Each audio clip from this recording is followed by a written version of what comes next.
Hi నమస్తే, welcome to Leela computer అడ్డా. ఇప్పుడు మనం ఎక్సెల్ యొక్క ఇంట్రడక్షన్ నేర్చుకుందాం.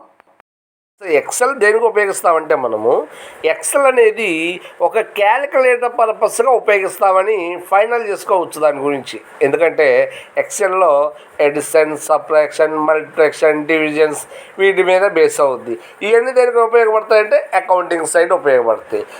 అదేవిధంగా స్కూల్లో కానీ, కాలేజెస్లో కానీ, హాస్పిటల్స్లో కానీ, అదర్ ఎటువంటి బిజినెస్ కావచ్చు, డిపార్ట్మెంట్స్ కావచ్చు, అలాగే గవర్నమెంట్ రికగ్నైజ్డ్ కావచ్చు, అలాంటి వాటి అన్నిటిలో కూడా ఈ ఎక్సెల్ అనేది తప్పనిసరిగా ఉపయోగిస్తూ ఉండటం అనేది మెయిన్ పార్ట్ అని కూడా ఈ సందర్భంలో చెప్పుకోవచ్చు అన్నమాట.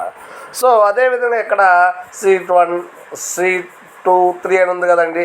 అలాగే ఎందుకంటామంటే ఇవి ఫర్ ఎగ్జాంపుల్ బుక్ తీసుకున్నాం అనుకోండి, ఆ బుక్లో నెంబర్ ఆఫ్ పేజెస్ ఉంటాయి కదా. అదేవిధంగా ఒక వర్క్ షీట్లో నెంబర్ ఆఫ్ షీట్స్ అనేవి ఉంటాయి. ఇవి దేనికి ఉపయోగపడతాయి అంటే షీట్ 1 జనవరి తీసుకున్నాం అనుకోండి, షీట్ 2 ఫిబ్రవరి అవుతుంది, షీట్ 3 మార్చి అవుద్ది, షీట్ 4 ఏప్రిల్ అవుద్ది.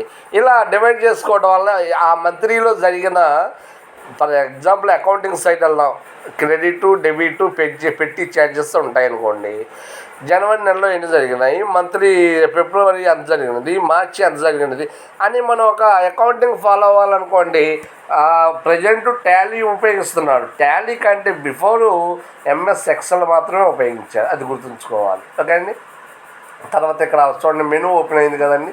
ఆ మోర్ మెనూ ఓపెన్ అయ్యే సెట్టింగ్నే ఏమంటారయ్యా అంటే ఆఫీస్ బటన్ అని అంటాము. ఏమంటామండి? ఆఫీస్ బటన్ అని అంటాము.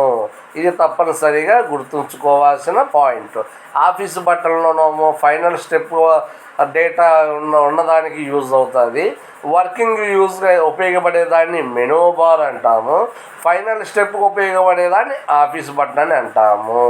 ఒక్కో మెనూని క్లిక్ చేయగా ఏర్పడే మోర్ ఆప్షన్స్ని ఏమంటారు అంటే రిబ్బన్ బార్ అని అంటాము. ఇది బాగా గుర్తుంచుకోనండి. ఒక అప్లికేషన్ పేరు కలిగి ఉండేదాన్ని టైటిల్ బార్ అని, ఫైనల్ స్టెప్కి ఉపయోగించబడే ఆప్షన్స్ అందించేదాన్ని ఆఫీస్ బటన్ అని, వర్క్కు ఉపయోగపడే ఆప్షన్స్ని మెనూ బార్ అని. ఓకే అండి. అదేవిధంగా ఇక్కడ మనకి ఎఫ్ఎక్స్ గారు వస్తుంది చూడండి, దాన్ని ఫార్ములా బార్ అని.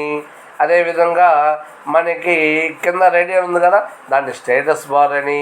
ఇలా ఒక అప్లికేషన్లో నెంబర్ ఆఫ్ టైప్స్ అనేది మనం గుర్తుంచుకుంటే చాలా బెస్ట్ అనమాట. వాట్ ఈజ్ వాట్ అనేది తెలుస్తుంది. ఇన్సైట్లోకి వెళ్ళండి, టేబుల్ కావాలంటే ఫుల్ టేబుల్ తీసుకోవచ్చు. ఓకే అండి.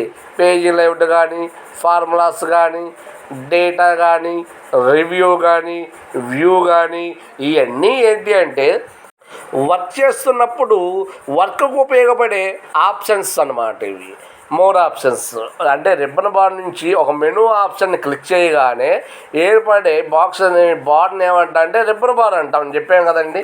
ఈ యొక్క రిబ్బన్ బార్ తోటి అండ్ మెనూ బార్ తోటి సపోర్ట్ తోటి మనం కొంత డేటాని క్రియేట్ చేస్తాం. ఫైనల్ స్టెప్ ఏంటి? సేవ్ చేయాలా, ప్రింట్ ఇవ్వాలా.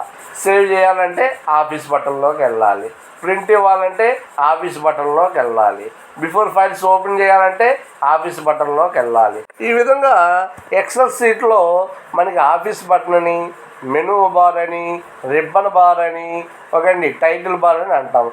అదేవిధంగా ఎక్సెల్లో ఏదైనా మెనూలో ఒక మెనూ యాడ్ చేయాలనుకోండి, ఎక్సెల్ ఆప్షన్లోకి వెళ్ళాలి.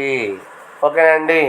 మనం బాగా గుర్తుంచుకోవాల్సింది ఏంటంటే డేటా ఎంట్రీకి ఎంఎస్ వర్డ్ ఉపయోగిస్తున్నప్పుడు, అకౌంటింగ్ పర్పస్గా ఎక్సెల్ ఉపయోగిస్తున్నప్పుడు, ప్రజెంటేషన్ చేస్తున్నప్పుడు పవర్ పాయింట్ ఉపయోగించేటప్పుడు, ఇవి బేసిక్ ఫండమెంటల్స్ అన్నమాట. ఇవి బాగా నేర్చుకున్నట్టయితే తర్వాత మనం సాఫ్ట్వేర్ సైడ్ వెళ్ళడానికి కూడా మనకి బేసిక్స్ పాయింట్ తెలుస్తుంది. ఎగ్జాంపుల్ చెప్పాలంటే మనం తెలుగు హచ్చులు, హల్లులు, ఒత్తులు, గుణింతాలు నేర్చుకుంటేనే కదా మనం పదవి రాయడం కానీ చదవడం కానీ వచ్చేది. అదేవిధంగా ఒక సాఫ్ట్వేర్ నేర్చుకోవాలి అంటే మనకు బేసిక్ పాయింట్స్ అనేవి తప్పనిసరిగా తెలుసుంటే సాఫ్ట్వేర్ నేర్చుకోవటం ఈజీ అవుతుంది. సిస్టమ్ ఎలా ఆన్ చేయాలి, ఎలా క్లోజ్ చేయాలి, ఎలా రీస్టార్ట్ చేయాలి, ఓకే అండి. ఇలాంటి బేసిక్ ఫండమెంటల్స్ నేర్చుకుంటే ఆటోమేటిక్గా మనకు సిస్టమ్ వర్క్ కూడా ఈజీగా వస్తుందని ఈ సందర్భంలో చెప్పుకోవచ్చు అనమాట.